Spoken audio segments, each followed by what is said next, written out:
Yeah, my name is Greg Ines. I'm the director of Bonorong Wildlife Sanctuary and Tock Trails. This is a spotted-tailed quoll that we have here. Look, it's so important, the habitat we have here in Tasmania for them. It's an animal that's majestic. They're an incredible hunter, very close relative of the Tassie Devil and the Tassie Tiger, yet a lot of people have never heard of them. This is my friend Willow. Have a look at her. She goes a bit silly this time of day, to be honest. She just wants to play, as you can see, like a child.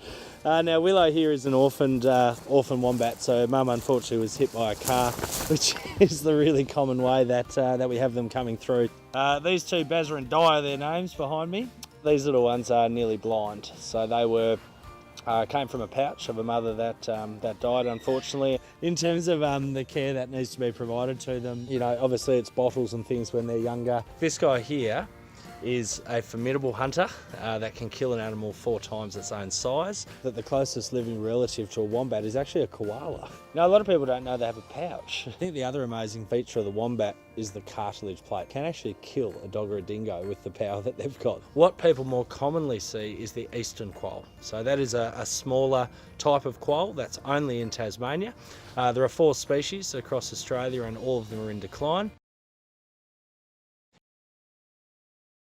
You know, habitat loss is the other big thing for all of our wildlife. They need homes. They need homes to survive. They're just like us. At the moment in Tasmania, there's been a big outbreak of mange for wombats. And look, mange has been around forever, if we're being honest. But what we don't know is why the mange has suddenly, you know, escalated, really, really escalated in some areas and not others. For Tassie Devils, facial tumour disease is a disease that has caused an amazing amount of damage, and when we talk about threats, it's usually the first one that people go to, and for good reason. I mean, we don't know how many it's wiped out, but it could be as much as 70, even 90% of the population in the wild. Dog attacks on devils. You know, this is not a fast animal. The average top speed is about the same as a chicken, so they're not getting anywhere quickly. So dogs will outrun them, they corner them, and look, devils will just open their mouth and make lots of loud noises to try and scare a dog off. They've got no agility at all. So a dog's just going to outmaneuver them, and so look, dogs are a really big issue. What we're probably seeing is a lot of the threats,